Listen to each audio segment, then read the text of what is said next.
മോനെ, നീ മോളും പോയാൽ ഇവിടെ അമ്മയും അച്ഛനും തനിച്ചായി പോകും. ഫാമി പോയതും ഇപ്പം താങ്ങാനായിട്ടില്ല ഞങ്ങൾക്ക്. സ്വന്തം മകൾ പോയപ്പോൾ അച്ഛനമ്മയും വേദനിക്കുന്നുണ്ടല്ലേ, ഇതുപോലെ വേദനിക്കുന്ന മറ്റൊരുത്തരുണ്ടായിരുന്നു. കൈലാസത്തിലെ കാശിനാഥൻ, ഞങ്ങളുടെ കാശി. കുഞ്ഞെ കൊല്ലാൻ കൂട്ടുന്നപ്പോൾ ഓർത്തില്ലേ, തനിക്കും അതുപോലെ ഒരു ശിക്ഷ തന്നെ കരുതി വെച്ചിട്ടുണ്ടാവും മുകളിൽ ഇരിക്കുന്നയാളെന്ന്. അവരൊന്നും മിണ്ടാതെ മൗനമായി. കുഞ്ഞുനാൾ തൊട്ടും അച്ഛൻ്റെയും അമ്മയുടെയും പോലെ പണം, സ്വത്തുക്കളെന്ന് പറഞ്ഞ് എന്നെ നിങ്ങളുടെ വഴിയിൽ കൊണ്ടുപോകാൻ നോക്കി നടന്നില്ല. അവസാനം എനിക്ക് പകരം വാമിയെ അങ്ങനെ ആക്കിയെടുത്തു നിങ്ങൾ. അപ്പോൾ അച്ഛനും അമ്മയും ഒന്നും മറന്നുപോയി. ജ്യേഷ്ഠ സഹോദരിയിൽ നിന്നും തൻ്റെ കുഞ്ഞു പെങ്ങളാണ് അടർത്തി മാറ്റിക്കൊണ്ടു പോകുന്നതെന്ന്. ഒരു പ്രായത്തിയപ്പോൾ അവൾ സ്വന്തം സഹോദരനെ പോലും മറന്നുപോയി. ഒപ്പം സ്വന്തം ജീവിതം ജീവിക്കാനും അവൾക്ക് ഈ ജീവിതം കിട്ടാവുന്നതിൽ വെച്ച് ഏറ്റവും നല്ലൊരു ജീവിതമായിരുന്നു രഞ്ജിക്കൊപ്പം ഉള്ളത്. എന്നാൽ നിങ്ങളുടെയൊക്കെ സ്വാർത്ഥത മൂലം അവൾക്ക് അവളുടെ ജീവിതം തന്നെ കൈവിട്ടു പോയി. അന്ന് അവൾ നന്നായി രഞ്ജിക്കൊപ്പം ജീവിച്ചിരുന്നെങ്കിൽ ഇന്നിങ്ങനെയൊന്നും സംഭവിക്കില്ലായിരുന്നു. അവളുടെ മരണത്തിന് ഉത്തരവാദികൾ നിങ്ങൾ തന്നെയാണ്. അച്ഛനും അമ്മയും അവരുടെ സ്ഥാനത്ത് നിന്നുകൊണ്ട് മക്കളുടെ മനസ്സിൽ പക, പണം അങ്ങനെ കുത്തി നിറയ്ക്കാതെ സ്നേഹമാണ് ഏറ്റവും വലുതെന്ന് പഠിപ്പിച്ചിരുന്നെങ്കിൽ ഇന്ന് ഈ നിമിഷം നമുക്കൊപ്പം അവളും ഉണ്ടായേനെ. തെറ്റുപറ്റിപ്പോയി മോനെ, ഞങ്ങളോട് ക്ഷമിക്കണം മോനെ, പ്രഭാകരൻ തമ്മി പറഞ്ഞു. വീണ്ടും അവനെന്തോ പറയാമെന്നും ശ്രേയ അവനെ തടഞ്ഞു. അവനൊന്നും മിണ്ടാതെ അകത്തേക്ക് കയറിപ്പോകുമ്പോൾ ശ്രേയ വസുന്ധര നോക്കി. അവരിപ്പോൾ പകയോ വൈകാര്യമോ ഉണ്ടായിരുന്നില്ല. ആ സമയം കുറ്റബോധം മാത്രം നിറഞ്ഞു നിന്നിരുന്നു. അവൾ അവരെ നോക്കി പോകില്ല, കൂടെ ഉണ്ടാവുമെന്ന് ഉറപ്പ് നൽകി സച്ചിക്ക് പിന്നാലെ റൂമിലേക്ക് ചെന്നിരുന്നു. പാറുമോളെ, എത്ര ദിവസമായി ഇങ്ങനൊന്നും കഴിക്കാതെ? എന്തെങ്കിലും ഒന്ന് കഴിച്ചൂടെ നിനക്ക്? നിന്റെ കോലം കണ്ടിട്ട് ഞങ്ങൾക്കെന്നെ സഹിക്കുന്നില്ല മോളെ, രേണുക പറഞ്ഞു. എനിക്ക് വേണ്ട. എത്ര ദിവസമായി നീ ഇത് തന്നെ പറയുന്നു. എങ്ങനെ പോയ വീണു പോകും മോളെ, നീ വീണു പോകും. പോട്ട്, വീണു പോട്ട്. ഇനി ഞാൻ ആർക്ക് വേണ്ടി ജീവിക്കുന്നു? എൻ്റെ കുഞ്ഞി പോയി എന്നെ വിട്ട് തിരികെ വരാൻ കഴിയാത്ത അത്രയും ദൂരം. ഇപ്പൊ കാശിയേട്ടനും ഞാൻ ഒറ്റക്കാണെന്നറിഞ്ഞുകൊണ്ട് എന്നെ തനിച്ചാക്കി പോയി. ഒരു വാക്ക് പോലും പറയാതെ ആർക്കും വേണ്ടാത്ത ജീവിതം ഇനി എനിക്കെന്തിനാ? കാശി വരും, അമ്മയോട് പറഞ്ഞു. ഇല്ലല്ലോ, തിരിച്ചു വരുന്നെങ്കിൽ എന്നോട് പറയരുതില്ല, ഇല്ലെങ്കിൽ കൂടെ വിളിക്കുമായിരുന്നില്ല. അത്രയും പറഞ്ഞ് ആർത്ത് കരയുന്നവളെ എന്ത് പറഞ്ഞ് സമാധാനിപ്പിക്കണമെന്ന് അവർ ആർക്കും അറിയില്ലായിരുന്നു. എന്നാൽ കുറച്ചു കഴിഞ്ഞതും അവളുടെ ശബ്ദം നിലച്ചു, കണ്ണുകളടഞ്ഞു, നിലത്തേക്ക് വാടി വീണു. പാറുബോധം മറിഞ്ഞ് വീണപ്പോൾ തന്നെ രേണുക പേടിച്ച് നിലവിളിച്ചു. കാശി പോയത് മുതൽ അലൻ അവൻ്റെ വീട്ടുകാരെയും കൂട്ടി കാശിയുടെ വീടിന് തൊട്ടടുത്തുള്ള അവിടെ തന്നെ മറ്റൊരു വീടുണ്ടായിരുന്നു. അവിടെ താമസം മാറ്റിയിരുന്നു. രേണുകയുടെ വിളി കേട്ട് വന്ന് നോക്കിയ സ്റ്റെല്ലയും കാവ്യയും ജേനിയും പാറുവിൻ്റെ അവസ്ഥ കണ്ട് ഭയന്നു. കാവ്യ ഓടിച്ചെന്ന് അലനെ വിളിക്കുമ്പോൾ അവൻ വേഗം തന്നെ ഓടിപ്പാഞ്ഞു അവിടെ എത്തിയിരുന്നു. അവൻ അവിടെ നിലത്തുനിന്ന് എടുത്ത് ബെഡിൽ കിടത്തി. ഈ സമയം കാർത്തിയും അവിടേക്ക് വന്നു. അവരുടെ ഫാമിലി ഡോക്ടർ ജയമോഹനെ അലൻ വിളിക്കാൻ പറഞ്ഞതും കാർത്തി ആ നിമിഷം തന്നെ അയാളെ വിളിച്ചു. കുറച്ചു നേരം കഴിഞ്ഞതും അയാളും എത്തി. ബെഡിൽ കിടക്കുന്ന പാറുവിൻ്റെ അരികിലായി അയാൾ വന്നിരുന്നു. അവളുടെ കരങ്ങൾ പിടിച്ചു നോക്കി. കുറച്ചു കഴിഞ്ഞ് ഒരു ഇഞ്ചക്ഷൻ നൽകി. അവൾക്ക് കൊടുക്കാനായി കുറച്ച് മരുന്നും ചീട്ടിൽ എഴുതി അലൻ നീട്ടി. തൽക്കാലം ഈ മെഡിസിൻ കൊടുത്ത ശേഷം 2 ദിവസം കഴിഞ്ഞ് ഹോസ്പിറ്റലിൽ കൊണ്ടുവരണം. പിന്നെ ഫുഡ് അത് നിർബന്ധിച്ചായാലും ഈ അവസ്ഥയിൽ ആ കുട്ടിയെ കൊണ്ട് കഴിപ്പിച്ച് മതിയാവും. ഇപ്പോൾ തന്നെ അവളുടെ ബോഡിയും മനസ്സും ഒരുപാട് വീക്കാണ്. ഡോക്ടർ പാർവതിക്ക് അലൻ ചോദിച്ചു. She's pregnant. അത് കേട്ടതും എല്ലാവരിലും അത്ഭുതവും സന്തോഷവും നിറഞ്ഞു. ഈ സമയം ആ കുട്ടി നല്ല ഹാപ്പി ആയിരിക്കേണ്ടതാണ്. അത് ഞാൻ പറഞ്ഞു തരാതെ തന്നെ നിങ്ങൾക്ക് അറിയാവുന്നതാണ്. ഈ കണ്ടീഷനാണ് മുന്നോട്ട് തുടരുന്നെങ്കിൽ അത് ആ കുട്ടിയെയും കുഞ്ഞിയെയും ഒരുപാട് ബാധിച്ചെന്ന് വന്നേക്കാം. ഇല്ല ഡോക്ടർ, ഞങ്ങൾ നോക്കിക്കോളാം, രേണുക പറഞ്ഞു. ഡോക്ടർ പോയത് രേണുക പാറുവിൻ്റെ അരികിൽ വന്നിരുന്നു. അവളുടെ തലയിൽ മെല്ലെ തലോടി. അവരുടെ കണ്ണുകൾ സന്തോഷം കൊണ്ട് നിറഞ്ഞ് തുളുമ്പുന്നുണ്ടായിരുന്ന ആ നിമിഷം. മോനെ, അലനെ കാശി വിളിച്ചിരുന്നു നിന്നെ? സ്റ്റെല്ല ചോദിച്ചു. ഇല്ല ആൻറ്റി, ഇതുവരെ വിളിച്ചില്ല. അവൻ അറിയിക്കേണ്ടത് നമുക്ക്. എവിടെയെന്ന് വെച്ച് അറിയിക്കും. പോകുന്ന എങ്ങോട്ടൊന്നും പോലും പറഞ്ഞില്ല.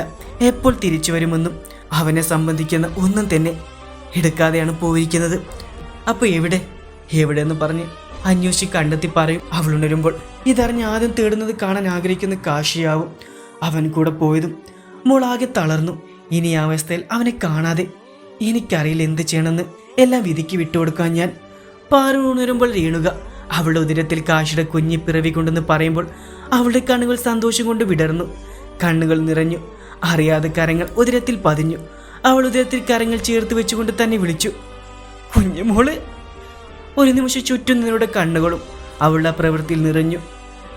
ഈ അമ്മയെ തനിച്ചാക്കി പോയത് ഈ അമ്മയുടെ സ്വന്തം മോളായി ഈ ഉദരത്തിൽ തന്നെ വന്നു മറുപടി ജനിക്കാനായിരുന്നു. ഈ സമയം എല്ലാവരും അവളെ തന്നെ നോക്കി നിൽക്കുകയായിരുന്നു. ഇനി എൻ്റെ മോളെ അമ്മ എങ്ങും വിടില്ല. അങ്ങനെ അമ്മയെ വിട്ടുപോകാനാണെങ്കിൽ കുഞ്ഞിക്കൊപ്പം ഞാനും വരും.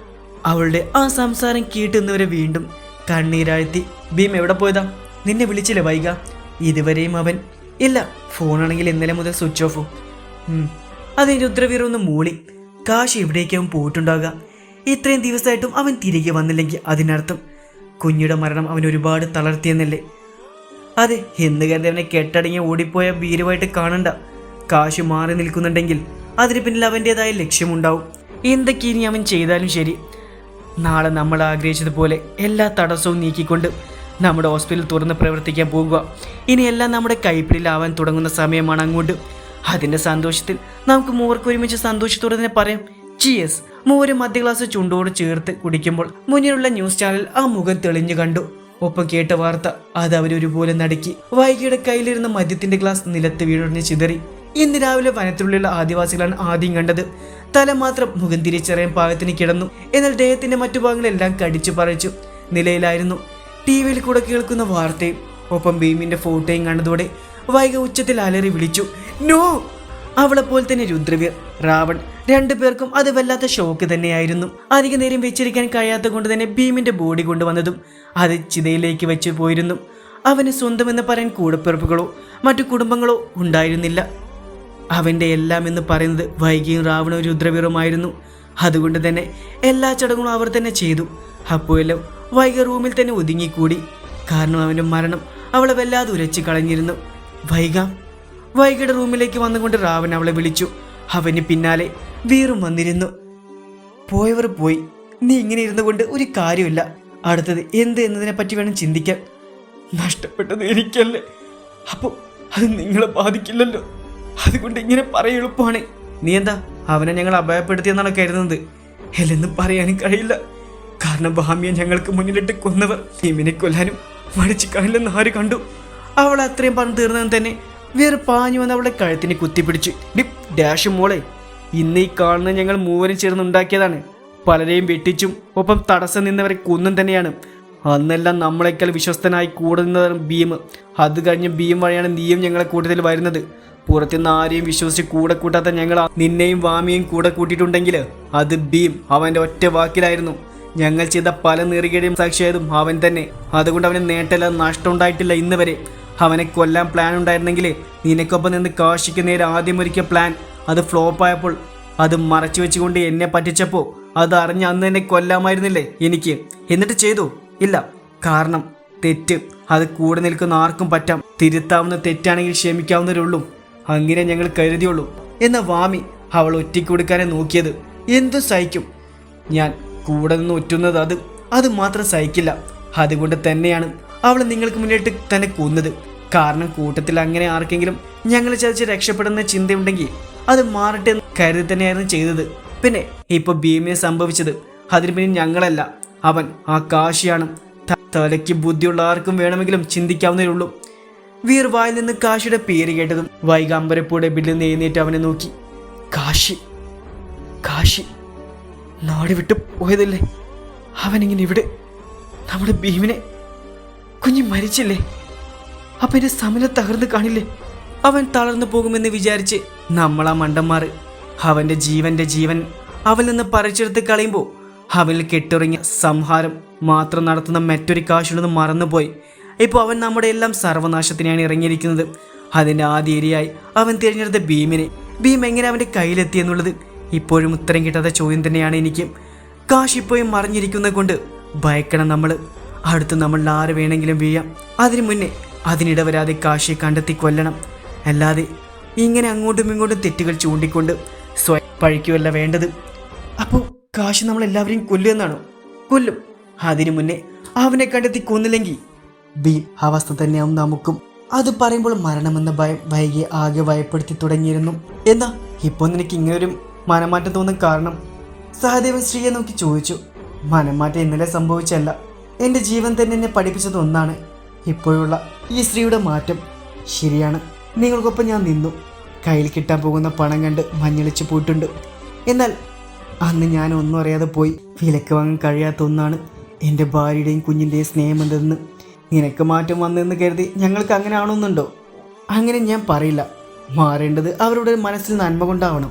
നിന്റെ കഥാപ്രസംഗം കേൾപ്പിക്കാനാണ് ഇങ്ങോട്ട് വന്നത്. അല്ല, പാറുവിന് അവകാശപ്പെട്ടത് അവൾക്ക് എന്നെ തിരികെ കൊടുക്കുമെന്ന് പറയാൻ.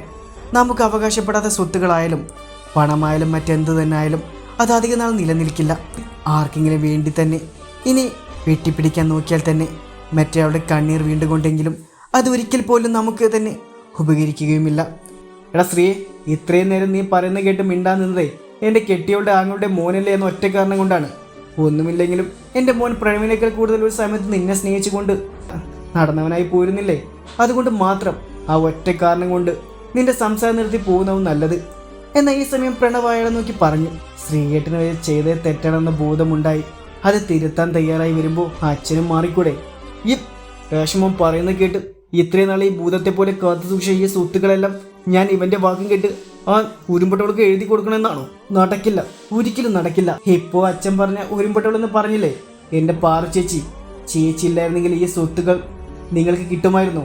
പകരം എന്നെയും അമ്മയും കൊണ്ട് വല്ല വഴിവൃതം ജീവിക്കാനുള്ള ഇടവരില്ലായിരുന്നു. ദൈവം അല്പം നന്മ തരുമ്പോൾ അഹങ്കരിക്കരുത്.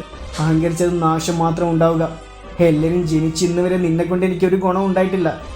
കൂറെപ്പോഴും അവളോടായിരുന്നല്ലോ, ഇപ്പോഴും അങ്ങനെ തന്നെയല്ലേ? എന്നിട്ട് അവൻ്റെ മറ്റെടുത്ത ന്യായം നിന്നെപ്പോലെ ഒരു മോനെ പണ്ട് എഴുതി തള്ളിയതാ ഞാൻ.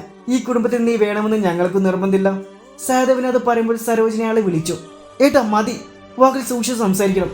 സ്വന്തം തന്തയെ ബഹുമാനിക്കാൻ പഠിക്കാത്ത ഇവനോടൊക്കെ ഇതൊക്കെ തന്നെ ധാരാളം. പിന്നെ സ്ത്രീയെപ്പോലെ എന്നെ എതിർത്ത് സംസാരിച്ച് എൻ്റെ കയ്യിലുള്ള സ്വത്തുക്കൾ പാർവതിക്ക് തിരികെ മടക്കി കൊടുക്കാൻ വല്ല ഉദ്ദേശം ഉണ്ടെങ്കിൽ നീ വീട്ടിൽ നിൽക്കണമെന്ന് യാതൊരു താല്പര്യം എനിക്കില്ല. എങ്ങോട്ട് വേണം പോകാം. മതി, ഇത് മതി. അല്ലെങ്കിൽ ഞാൻ പോകാൻ തീരുമാനിച്ചിരുന്നതാ.